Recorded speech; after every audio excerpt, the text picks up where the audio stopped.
Okay, so we're recording. We are not live, as per last time. We got so many comments complaining that we said we were live. But just don't look at the YouTube video comment section, where you'll find out that we actually had no comments. Just got to take the word for it, I guess. So welcome to the official title of our podcast is Side-Tracked Podcast, or The Side-Tracked Podcast. We actually sidetracked with a hyphen in the middle. Yeah, so it's a bit different to the other Side-Tracked podcasts.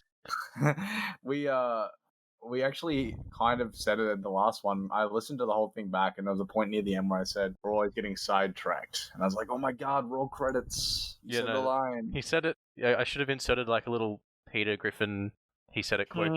Hey Lois, you said the line. So that's just a little disclaimer for anyone who thinks we stole from all those successful podcasts called Sidetracked, which have only 10 viewers or whatever, because I'm definitely aping those.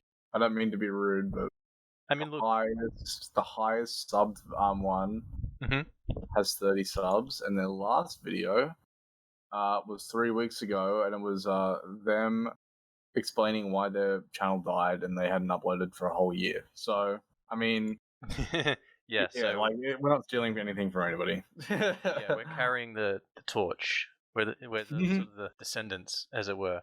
Yeah, I actually have a question for you. Sure. I was out today with a few people at like a photography meetup thing. And I ordered some wedges with a friend who like invited me along. Yep. Now, they came with sweet chili sauce and like sour cream. How do you think it was served? Well, what would you expect when you order wedges? Is it a shared thing? Like, is it specifically made to be shared or no? Yeah, no, it can be shared, but like, how do you think they serve the sweet chili sauce and sour cream? What would you normally expect? Well, like when you go to like a pub, like I'm already gonna assume that I'm just gonna put this out there before I say how I think it should be served. They put it on top of the they've just put it on the chips, haven't they? Oh no, not quite. It wasn't that bad. No? It was they put pools on them at the bottom. Yeah, so they mixed it in a dip. So they had it in a dipper, but they put like a very thin layer of sour cream. Like I'm talking like. They put them both in the same dipper. Yeah, and it's all just sweet chili sauce. Like. Okay, interesting. It was quite funny because my friend, she asked, she's like, "Oh, where's the sour cream?" And the guy looked at her like, "What do you mean? It's in there." You could barely see it. It was used up after one wedge rather. How was your day, my good sir? Well, I am in 6 weeks' time going to be moving into a house with a backyard and 2 bedrooms, or a living unit, ground floor unit with a backyard, 2 bedrooms, bathroom, like a decent sized living room. So that's good. We got our new house yesterday. Won the bids. Nice. Yeah, we got a new house, so that'll be good. I can lay down some grass and get a barbecue and like actually have people around and not feel like we're shoved into a friggin' sardines in a can. We can do a live podcast and have like I mean we're gonna set up a dining table and chairs so we can literally like actually record in person. So that'll be nice. Discord. Yeah, so it is the levels what it is. Really good. The levels will be like much better. So I guess a bit of house cleaning from the last episode. We're not talking about any Godzilla Kong stuff, despite what we said. Well, we haven't seen it. Comes out 12 days from now in where we are, and we just looked at the tickets and. Yeah. They're not really selling any tickets, so that's a bit annoying. So the normal cinema chain we normally venture to that has the big Hollywood blockbusters doesn't have anything? Did they have a picture of it up at least or something? It's up and you can like read the synopsis, but they don't have any sessions. Yeah, that's a bit odd. Because I would have thought it would be the biggest movie coming out like for a while. This I don't month? Know anything else. In the last few months, in cinemas at all. Oh. Maybe they just don't want to like have the legal risk of having COVID infections in their premises. But possibly. Well, that's bullshit though, because they've got like a million fucking Peter Rabbit 2 sessions. Peter Rabbit 2 sessions. Maybe we could talk about Peter Rabbit 2. I'm not trying to be rude, but I don't know how many people really give that much of a fuck about Peter Rabbit 2. That's the sequel we've been waiting for. They got Boss Level coming out, which is like I don't know. Is that a sequel to movies that are coming out? No, it's like this. I'm interested. Sorry. Video game.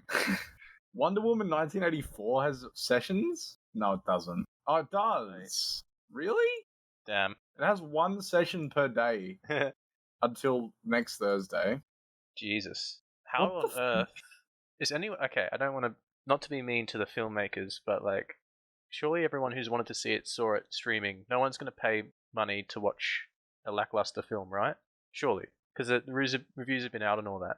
Been out for a while, hasn't it? Like a few months? It's been out for months. Why would you want to go to a theatre and risk getting COVID for that? They've got a trailer on the website for Godzilla vs. Kong, but they don't have any fucking session times. I mean, I guess we'll find out, like 2 days from now, if they're actually going to put session times on. Because I do want to see this movie in theaters. I really do want to see it. For sure. But yeah, so that's in the works, so that will probably be the next episode. Okay, well, how should we start talking about Big Trouble in Little China?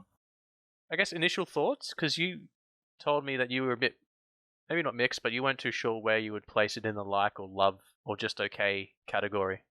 Yeah, and I'm still not. Like, I will say this. I liked it. Would I watch it again? Yes, because I feel like I need to watch it again to comprehend like everything that really goes on in that movie. Would I recommend it to other people? Maybe. If they had it, because I feel like if I recommended that to somebody who wasn't into films, didn't like the actors or the director, right?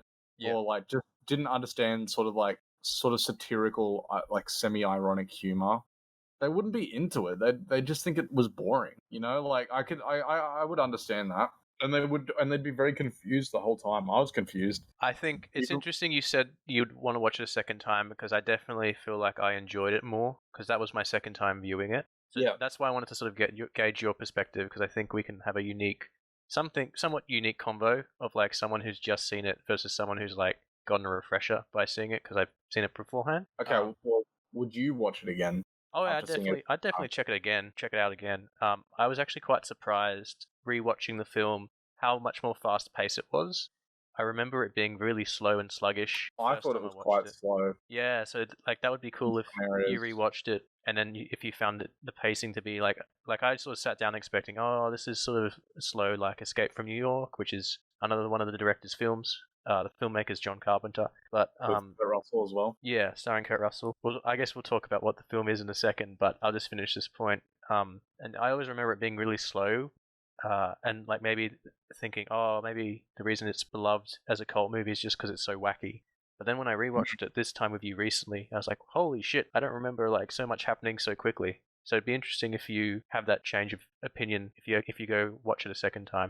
I thought it was an odd mixture of fast and slow in a way. Yeah, like I think things happened very quickly, but then there was a lot of time in between where they'd be talking about things that felt very slow, and then they would go and do something, and then it would happen quickly, and then in between once again it would be quite slow, if that makes sense. I get that. That's interesting because for me, a lot of the main sort of dialogue exposition scenes felt very snappy, and they were just kind of telling you these are what the stakes are, let's get going. So it felt really quick for me. The only one area I thought was slow, which will probably be a bit confusing to people, but we'll explain what the story's about, was during the marriage test sequence with the two green-eyed girls. Like that was when I was bored. I think I totally forgot what's actually happening there until after the scene is done, and they're like, yes, the ceremony is complete. I will marry both of them. I'm like, oh, okay. I wish I knew that before. Otherwise, it's three funky chaps just doing some bizarre dance like moves and fights, and then cutting back to like Kurt Russell and stuff. Was it even cutting back to them? I don't remember. Maybe it was. I don't know. Like that's probably the one low point of the film for me. I'll give a quick sort of overview of what it is. So it's a 1986 film, kind of a cult classic, bit of a mix of genre, but it's called Big Trouble in Little China. It stars Kurt Russell. He plays a guy called Jack Burton. Kind of stumbles across an ancient spiritual war, involving these kind of fantastical beings in Chinatown in San Francisco. So it's a weird blend of like ancient sort of fantasy Chinese culture mixed with kind of the modern 80s Americana Western, I suppose, in a contemporary setting. Yeah, I guess. With like that lone out of town hero, I guess, like a lone out of town. Yeah. Kinda. Yeah, okay. And essentially, like his friend Wang, who he knows through like his trucking and all that, is expecting his wife from China to come over, or fiance. Who's the only one of the only non-Asian characters. Yeah, which was like, kind of funny. I don't know. Maybe she is, but when I looked at her the first time, I thought she's not Asian, surely. Yeah, but then there's like certain shots where she looks like she might be a mix. You know what I mean? Like maybe one parent. What was her name in the film, or the actress? I can't remember. Was it Miao Yin? Miao Yin. Yeah, that sounds right. But basically, she gets kidnapped initially by like I think it was, what was it, like a sex trafficking group also. No. Oh yeah, maybe. Yeah, they were sex trafficking groups. You're right. Because she was in the brothel and she was behind that like secret wall. And then Lo Pan, who's the villain, this ancient being, steals her because he needs to marry a chick with green eyes, which at first sounds a bit wonky, but they kind of explain why it's taken so long for him to find someone with green eyes. Because anyone he's captured, I guess, hasn't passed like a test. And essentially, if he marries them, he'll become flesh and regain all his power. They do make fun of it within the film, especially Jack Burton. Like when he talks about like, I need a girl with green eyes. I haven't found her for thousands of years. He's like, damn, buddy, you must be doing something wrong, man.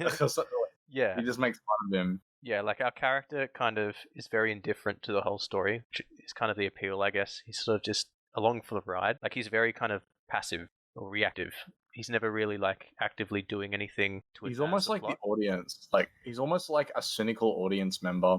Yeah, like preempting what an audience member would sort of say ironically, or go like, what? This doesn't make sense, or this doesn't make sense, and he kind of fills that void. Yeah, that's a fair point, actually.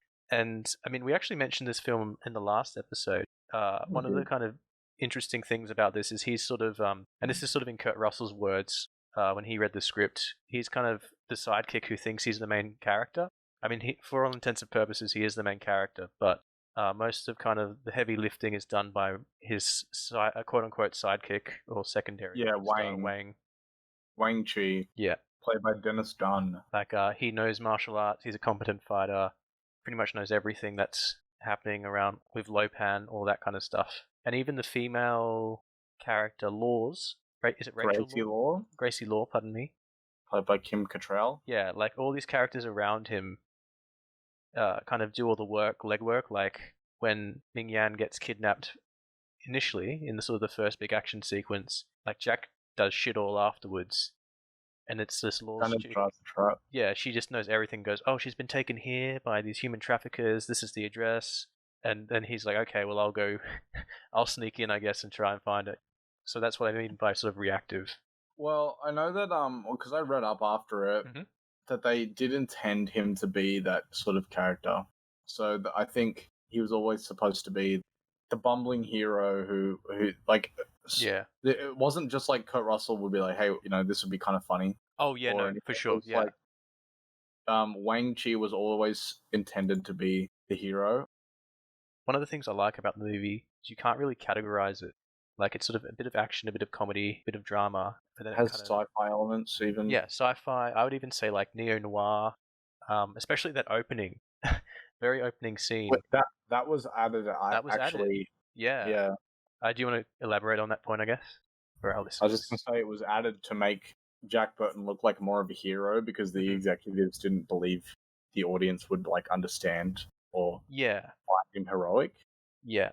So it's basically one of the side characters is interviewed by a lawyer, and it kind of takes place after the film, but it's at the beginning to kind of essentially explain the characters. And I was quite surprised that was added in because it kind of set the mood for me in terms of it seems like a pretty straightforward, like the whole kind of setup of that that sequence of shots feels very kind of film noir and like, okay, I know what movie I'm getting into. But then at the end, he sort of like shoots electricity as a joke, right? And you go, whoa, what the hell? I have no idea what I'm getting into. And that's the whole film. Like, it's just a genre bender. Like, throughout. I'm surprised this movie even got made, to be honest. Like, or I'm surprised that the movie or it had the budget it had, I guess. Got released as it was as well. If I was an executive in a studio and somebody came to me and showed me that movie, I'd be like, put it away. Yeah. I would just know that general audiences were not going to watch it. Yeah, people would go and watch it, and most people would just be like, I don't know, it was really weird, I don't know. And then nobody would see it. For sure. Like, interesting that it isn't. Yeah, a big part of that is kind of like, is in the fact that you can't really pinpoint what it is. Like, and the tone is always constantly sort of shifting, like deliberately, not in a sort of poorly made film way, like, so you have No, it's on intense purpose. kung fu fights, and then Jack will just be silly, like trying to kick someone off of him and doing nothing or knocking himself out. Shoot the ceiling and knock himself out. It's interesting, even though at the time it wasn't too well received. I think a lot of critics, especially one of the problems they had with it, and this didn't actually bother me too much, is there's not a lot of character development. And in a way, they're right. Like, Wang kind of knows everything he needs to do. He doesn't learn anything new. Jack doesn't really give a shit. He kind of stays the same.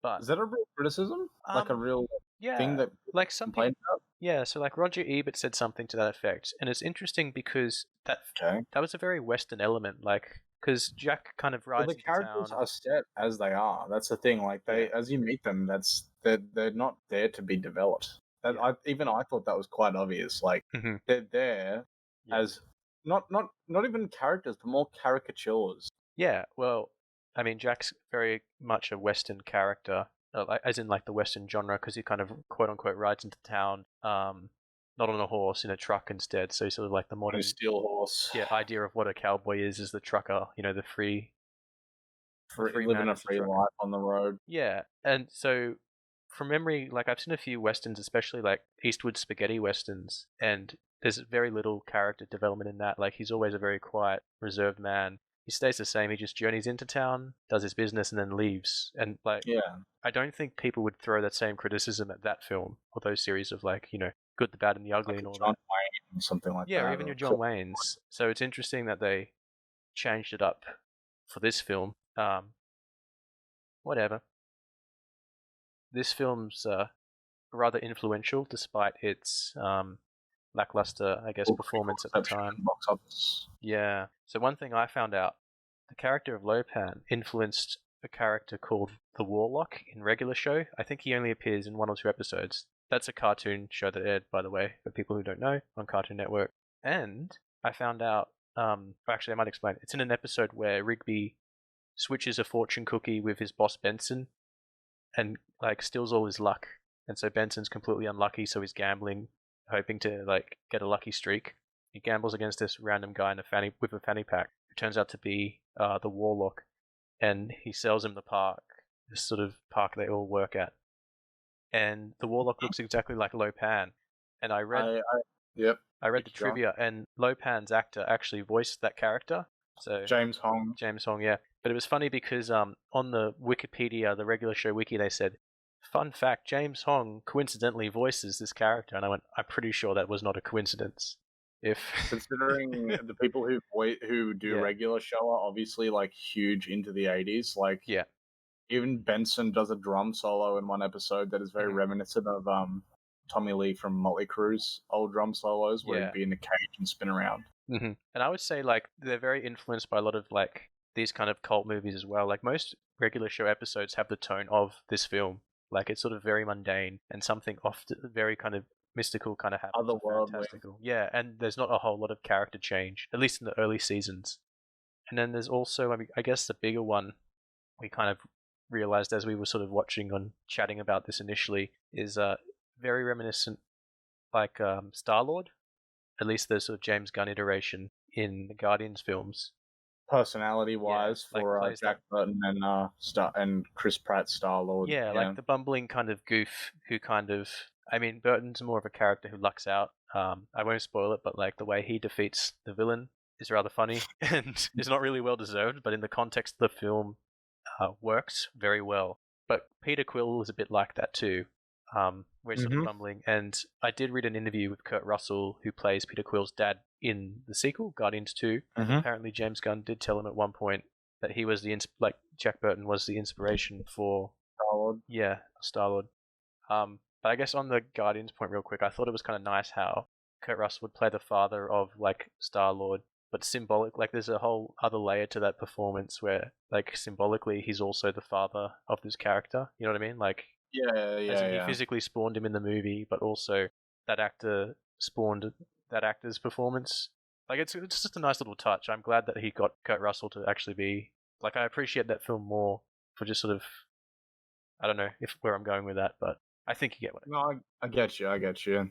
I do appreciate it, and after watching Big Trouble in Little China, I realized that there's no coincidence that Kurt Russell, I Was almost cast. called him Jack Russell. Yeah. Kurt Russell was casted as his dad. It just makes sense. Although apparently they wanted to go with David Hasselhoff first, but I don't know. I don't think that I don't see the similarities between Peter Quill and David Hasselhoff as much as I do after seeing this movie with Jack Burton and Star-Lord, in my opinion. Yeah, they did get David Hasselhoff for a very brief cameo though.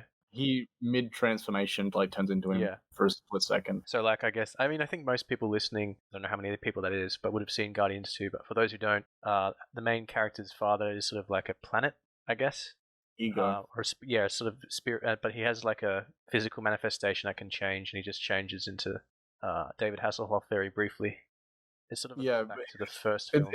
If you wanted to relate it to any other popular culture, you could say the character in that Futurama episode where he can shapeshift into other beings in order to mate, and he pretends to be a Cyclops for Leela. Oh, and then, yes. Similar to that, kind of. I forgot about that episode. Yeah, that's a good way. That's kind of what Ego does. He mates with I guess one woman or something from every planet and pretends to be their species and then infests that planet. He's trying to, but he's also trying to produce an heir who can have his power and kind of continue his work. Yeah, that's such an interesting concept. It was a delight to see something so wacky in a otherwise mainstream film franchise. Yeah, I guess those ones are a bit crazier than your typical Iron Man, but it's still nice that they. I guess Iron Man at the time though was pretty the first one at least was pretty out there, especially at the end when he revealed his identity to everybody. That was pretty unique as far as superhero movies go. Mate, it's so weird trying to think back to when people saw that, just having no idea what that movie would spawn. Yeah, I saw that in the movies, and I remember I was 10, I guess, and I came out and I saw it, and I was like, that was okay. I mean, to be fair, I was never a super huge Iron Man fan before that either. I really liked all the suit making, as in the sort of very first prototype, when he's in the cave and he has to escape the terrorist fucking camp or whatever. It gets, and then his official suit up after that. But I think for me, I wasn't really keen on the ending. It kind of just they don't really have a good villain for that film. It's kind of just bigger Iron Man. I've got a bigger I've got a bigger Iron Man suit. And it's okay. Epic. And that set the tone also for much more Marvel movies after that, where it was just I'm bigger than you. But I'm the same. Yeah, it's kind of like the "Isn't that just me?" but drinking a V type thing of films. Ant-Man's "Isn't that just me? He's just got a little more yellow than you." This Green Lantern and Sinestro type beat where he's just I use the power of fear, but I am yellow as well. And Green Lantern's oh my god, yeah. Back in the day when Green Lantern's only weakness was yellow for some fucking reason. Green Lantern, may I just add, I just want to put this out there to people. Do you think that it's canon that Green Lantern has some sort of autism or something? Because as a character, he can create anything that his character could imagine, right? Yep. Most of the time when he's protecting somebody, he'll make or catching somebody, for example, he'll be baseball glove. And then you know what I mean? And when he's attacking somebody, he's baseball bat, big hammer, something like that. But realistically, if I had the ability to imagine anything, I'd be nuke. Yes. You know what I mean? To wrap up Big Trouble in Little China, I'd say go and watch it. And then watch it again. So you can understand what's going on in it. I haven't watched it for a second time yet. Not right away. I would say give it some time. It's definitely one of the more interesting John Carpenter films. I haven't actually seen a whole lot of them, admittedly, but compared to some of his other stuff's a bit more straightforward. Halloween, The Thing, even Escape from New York, they're all different, but they're still quite coherent. And when I say that, I don't mean to belittle Big Trouble in Little China, but just to say that there's sort of a straight narrative, there's a straight tone with all those. Okay, this is a slasher film. Okay, this is kind of a atmospheric. I don't think that he wrote Big Trouble in China, which is why. No, he didn't. He did punch up some script stuff, and he did. Oh, we haven't talked about him composing. I thought the soundtrack was great. Yeah, it was good. I mean, and he did I the didn't. last song as well. We didn't really listen to it, but so he has a band called the Coupe de Villes, and they made a tune for it at the end credits, which is good. And I believe the original actor for Mike Myers is the drummer for that band. Like they're good friends. Oh, what's his bloody name? Nick Castle? Yes, I think he's in that band. They all knew each other from like college. I guess that's why he cast him as Mike Myers. Yes, he was Nick Castle. Yeah, who's also directed Wow, something. Nick Castle's shorter than me and you. Hmm. I would have thought he would have been quite tall. I honestly thought over 2 meters. Yeah. Isn't the height meant to be like a big Mike Myers thing, along with Jason? Yeah, that's what I thought. I thought Jason is much, much taller than that too. But well, that's the magic of camera work, I guess. And also, he's chasing like teen girls, so they'd be very short anyway. That's true. Yeah, definitely check it out. It's definitely a lot of fun. Does sag at 1 or 2 points, but otherwise it's pretty snappy. I guess maybe one more thing we might want to talk about that you mentioned to me, Kai, is you said that Clint Eastwood was potentially and Jack Nicholson. Yeah, I wanted to talk to you about that because I thought that over, and I don't really see how, especially the character we got in the end, how Clint could have done that. You know what I mean? He has no range as a comedic character, to be honest. He's not a comedic actor. I don't see how he could be. And I was thinking it would be weird for him to parody himself, but then I thought, I know some actors have done that before. Like, have you seen The Last Action Hero? I haven't, but yeah, I actually love that movie. Like, that's meant to be like that movie. It's not. It's a parody of action movies. Yeah, and it's even a parody of Schwarzenegger's lines and his type of movies too. Yeah, right? He really meets himself in real life. Like the character that he plays, and he's like, what? Like he doesn't like himself and stuff. Yeah, so it can be done. I guess it just depends on the actor and if they're willing to if they have that range and if they're willing to goof on themselves a bit. Jack Nicholson, but I don't know. He's just not choice, so.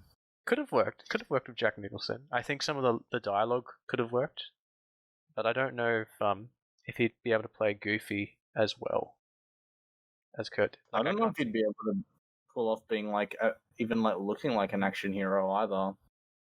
Oh yeah, I mean, because Kurt pretty much like a bloody villain singlet for most of the film, and he's got a nice. He's got a nice guns physique. Yeah, he's natural as well. In case anybody was wondering, he's not on roids. That was before that you had to be on roids to be a bloody action hero. I guess maybe they would have gone for a more gross trucker look with Jack then. Maybe as in Jack Nicholson. Maybe he'd be chubby and more of a schlub. I guess that would have made it would have played hugely into the. Well, that's just how stereotypically. Yeah, but I mean, it kind of worked as it did, I guess. Sorry. Oh, you're good. And then I guess the only other thing is this film, believe it or not, there's been talks of having a remake. I think a lot of John Carpenter's films seem to get the remake or prequels or sequels, which is interesting. Years after, he's sort of finally recognized for his talent, I guess. The Rock apparently was supposedly going to be playing Jack. That would actually work.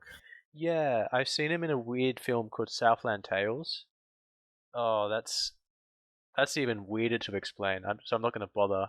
That's notoriously panned, but I love it. Probably one of the best films of the 21st, that captures early 21st century, but it is a bit schlocky. But that's where he's playing a parody of himself. All the characters are parodying themselves or purposely playing a character that they wouldn't play. Sarah Michelle Gellar plays a porn star, but she's known as a feminist icon. So that's sort of the joke. That's Buffy the Vampire Slayer. Yeah, right? That's her. Yeah. Okay. Just making sure. But he can do parody if they wanted to parody some of his generic action films he's done, and he would be up for it. I think he'd be a good. I mean, you could always just do Chris Pratt, who's Peter Quill and all that. He'd be maybe too obvious, perhaps. Yeah, I don't know. I don't think that Chris Pratt is all that, to be honest with you. I think he's all right. I don't think he's that amazing or fantastic. Yeah, I think he's just he's just got a nice charisma about him, I suppose. He's charismatic. He is pretty funny, but at the end of the day, I don't think he's that special. I don't think that people will remember him as being one of the best actors of our time. Oh no, I don't think so. I think who would be? I think Christian Bale will get remembered quite fondly. Yeah, he's got a lot of range himself to go through and act as well.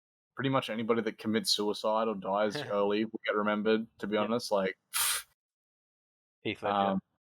Heath Ledger specifically gets remembered. I mean, like, I love Heath Ledger. I think he was a great actor. Mm-hmm. I think anybody that has tragedy before them though gets immediately hyped up beyond what they're, Yeah, well, especially in the case of Ledger, because that was kind of like, that was his rise, that was his break. Like, I'd seen him in sort of like some little Aussie dramas, and he was quite fun to watch. Yeah, Two Hands is pretty fun. His character's so dumb in that movie. Like, the whole premise of that film, just complete idiot moment, where he buries, what is it, $2,000 in the sand or something, in like or something. eye view of everyone. I mean, that's how the plot starts. Where he's a drug addict at the end, or is that a different movie that I'm thinking of? Could be different, but like, yeah. Oh no, you go. Sorry, I didn't mean to cut you. I was just gonna say, there's another movie that he acts in, an Australian movie where he's like, him and his girlfriend become like massive drug addicts, and they just, yeah, sad movie. I can't remember what it's called for the life of me. I don't think it's the same, because I remember Two Hands being more of like a comedic, sort of a light comedy crime, rather than like a downbeat depressing. Maybe it's the same film. But yeah, no, like, point being, yeah, who knows? But point being, I guess, like, the Joker was sort of his big kind of American breakthrough. I mean, I guess he did Brokeback Mountain, but like, sort of that would have been not well received by the general audiences just because he's gay in the movie. So there would have been such pushback for that at the time, especially. I don't remember what they did, but I'd assume because it's, America, they would have been like, no, he's a gay. Like, there would have been that whole crowd like, no, this movie's pushing gay agenda on us. Yeah, I wouldn't know. I've never seen it. I don't know much about its release. But I know that was like the big film before Dark Knight. Yeah. Yeah. Such a shame. Rest in peace, Heath. My man's took too many prescription drugs at once. Yeah. And he's hey, like, at least it's a little bit better, more respectable than how Mr. Michael Hutchins departed. I don't know if we want to get into that, but same way Robin Williams did. Oh, did he do the same thing? Well, I think that he did, and they just won't admit that was how he went. Just to be more like, they're like, oh, he hung himself on the doorknob. Why was he hanging himself on the doorknob, mate? Like, yeah. What else was potentially? What was going on there? Yeah, I don't know. I think they just try to like keep him more family friendly. His death family friendly. Yeah. I don't know, and I don't dislike either of those people. I'm just. Oh yeah, no. Like, when we sort of joke about these things, it's never like to belittle their memory and what they did or anything. I love Robin Williams. We just have like, we just both have a bit of a dark comedic streak, which will probably pop out a little bit as we go through the show. Yeah, so I think that's about. See what I mean? I think Sidetracked was a good name. I think that's about it for Big Trouble in Little China. Not a super in-depth analysis or anything. I only watched it once. He's watched it twice. But yeah, no, I guess one last like kind of recap. Pretty much just, if you're looking for something different, it's a lot of fun, especially if you're like quite familiar with different sort of genre pictures and like would be excited by the prospect of seeing what happens if you just mesh them all together. Definitely check this one out. It goes from Western to sci-fi to fantasy to Hong Kong to Kung Fu to film noir, like within the same scene sometimes. Yeah, I feel like it did everything. Yeah. And it did everything quite well too. Like, it was never bad. Yeah. I wouldn't say it was bad at all.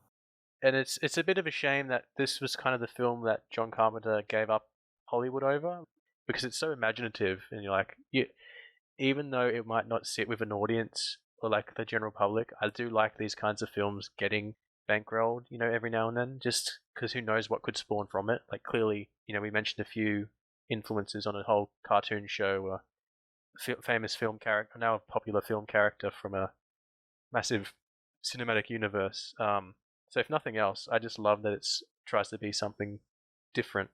It does quite well at succeeding, in my opinion. Absolutely. It's a great movie. So I guess I'll do the question for the audience this week. I wonder if we'll get a response. Who knows? Yeah, I guess, what is everyone's favorite cult movie? Favorite cult movie, yeah. Sure. What's everybody's favorite cult movie? Nick Castle. More like Nick Sandhill. asses are big and he's that's awful. I might cut that. I may cut that out. That's pretty bad. More like midget. Michael Myers rocks up my fucking house and just stabs me to death. Oh man. I mean, that would be a good way to go, wouldn't it? Like to get killed by like the Michael Myers. Yeah, mate. I mean, like it could be cool, but I don't know if it'd be good. It would be painful at the time. It would be extremely painful at the time for sure. What were you gonna say about Nick Castle? Did he return for the Halloween remake, as in the most recent? Oh, not remake, sorry, the soft sort of sequel. Yes, he was in Halloween 2018. Yes, mate, that series is so confusing. It's like, was he in the Halloween sequel? Which one? Halloween 2. Do you mean the Rob Zombie one or the John Carpenter one? No, I mean Halloween. So you mean the first one? No. No. There's no Rob Zombie's one is a completely separate universe. Yeah, but it's still called Halloween 2. Like No, he made a Halloween 1 and then made a Halloween 2. Yeah, but like some of them use the same name, is what I mean. Oh, okay. I thought you were saying I thought like a sequel to the original. So yeah, there is. Well, there's 2 Halloween 2s, and then there's 2 movies that were made decades after the original that are retconning everything except the first movie as well. Halloween H2O. That's one of the reasons that even though I would probably enjoy those sort of stint of 70s and 80s horror films. The reason why I can't really get into a lot of them is they're just not really interested in continuity. Like I get, we screwed up this film, let's redo it. But there's something, I don't know, like it's just tricky for me to get invested if the characters are going to change, or this didn't really happen this way. The stakes are different. You know what I mean? Like that's why you just have to pick what you like and just go with it. Watch the ones you like. Make your own lore, I guess, or own pretty universe. Much. Yeah, I guess so. Because I imagine a few people who saw the most recent Halloween would have been irritated that it pretty much nukes the whole series par the first one, right? I think people liked it for the most part. It was good. People didn't like anything after the first 2 originally anyways. I do really want to watch Halloween 3. That sounds bonkers. That sounds kind of a bit like Big Trouble in Little China, where it's just a really bizarre concept. Yeah, the one without him. I've seen the a review of it. It's pretty good. It's not. Oh, Jesus! It's not as bad as everybody says it is. It's just kind of like very odd. That was going to be like an anthology film, I guess. So the whole series was. The second one wasn't even supposed to be what it was. It was like going to be. He didn't ever wanted to make another Michael Myers movie after that. I guess because he didn't really think there was much there. He didn't realize what he created, I guess, when he made that movie. Yeah, he didn't realize just how much of a cheap that everybody could make those movies for and would go on to continue. Yeah, John Carpenter is really like a trendsetter in a lot of ways. That movie most of all, but even like The Thing to a lesser extent. Like just it's interesting just where all these little influences pop up years later by fans of his films in more mainstream. Yeah, it is interesting. Like how influential he was. Like the whole Metal Gear franchise, that main character is pretty much just Snake Plissken. Like the name is even the same name, has an eye patch, same voice. You can't tell. Same everything. And also the character from Billy and Mandy. Oh, yeah, Hostel Elgato? Hostel Elgato. There's no way that he's not based on Kurt Russell's Snake. Yeah, I think he's a mix of Snake and then also Ash from Evil Dead. Yeah. Because he's got one missing hand, it's a chainsaw or whatever it was, or a hook or something. Oh, mate. Yeah, I can't even remember. I forgot that character existed, but then I just remembered his name instantly. Hostel Elgato. Nobody's born perfect except for, and I think it's him. Or like, I don't know, whatever. Do you think that Jack Sparrow as a character is also reminiscent of Jack Burton? Whether it's on purpose or not? Potentially, because I don't think Jack Sparrow was like a character, quote unquote, in Pirates of the Caribbean Ride. Like he was. Well, he was added at the last minute. He wasn't even supposed to be in the movie. He could. It was meant to just be about Will and Kate, or Will and whatever the fuck the lady's name was. That was a wise choice because, like, that movie would have sucked a cock if that was all it was about. Yeah. To be honest, like, yeah, that's when I don't care too much for that for their romance. Yeah, like it's fine, but like I'm glad it sort of takes a backseat to a more interesting character and a more interesting conflict, which is More him and fun. Barbossa. Yeah, because like that, you would have the whole Barbossa drama then. Like, what would be the investment? You know what I mean? Like, It would just be that he was after like if Will, but then yeah, she went with him instead, and then Will would be like, "It's me," and then like it would have just been fully serious the whole time. like it fleshes out Like, so much more of the film, because if you remove Jack Sparrow and then you remove the whole like one shot is just meant for Barbo, like that whole final, like you couldn't really fit that with Will's character. Like, you know, he has no idea who Barbossa is. He's not been wrong well, the by whole now. stealing of the Black Pearl and Yeah, mutiny. like so much of it. Well, Like that's actually insane to me. So that means a lot was really, when you think about it, added in. well, when Last we say minute. when I say last minute, I mean in terms of film production and writing. They probably added him in just before they started Oh, making sure. him. That would be So funny if some guy wrote that and then goes to the Disney execs, hey, I made a slight rewrite and added this new CGI him character. in. Oh I mean, they boy. could probably do that these days. They probably would if they Yeah. thought it was going to I make mean, them money. look, they have the tech to do it. They've done it to Carrie Fisher a few times now. Rest in peace. Oh Lord, that's pain. That's so sad to me that they do that though. Dude, they're gonna do a film. You told me James Dean. James They're going to make Dean. another Yeah, James Dean movie. starring James Dean. That's kind of that's crossing the That's line. disgusting. That's horrible. The guy's been Yeah. dead for fucking decades. Like surely there's like a really good moral question to be asking about, like at what point is it just entirely, you know what I mean? Like you could stop. What if someone was opposed to smoking and then you see them in a smoking ad because their grandchildren own the image, like they're the Funny. estate, you know what I mean? Like, Yeah. should you still do that? Like that's a silly example, but I guess to get my point across, like that would feel weird if I were an actor, passed away. Well, what's going to Like, stop them from just using an actor's likeness if the actor says no, and then just yeah. CGIing them in, and then like if the actor's like, "I'm going to sue you," they'll be like, "Yeah, all right, we're still going to make profit anyways." Yeah, like, and is that a copy? Would that be a copyright thing? Like, do you Can own actors yourself? copyright their faces? I mean, Yeah. I think they can insure their faces. Like I know Gordon Ramsay insures his taste buds and like stuff like that. So Okay. I'm sure there's stuff in contracts, like actors are more insistent in contracts or their unions, you know, like I want to have some, like if they're signed up for a big movie, like if they do a Star Wars, hey, I want to be guaranteed that my likeness is only what for the merch. fuck is this? Oh, something's playing through. What is that? Sorry, it was some fucking Damn. shit on my phone just playing for no reason. Oh no. It's the autoplay feature on Pornhub. No, it's on Instagram. Oh, It's okay.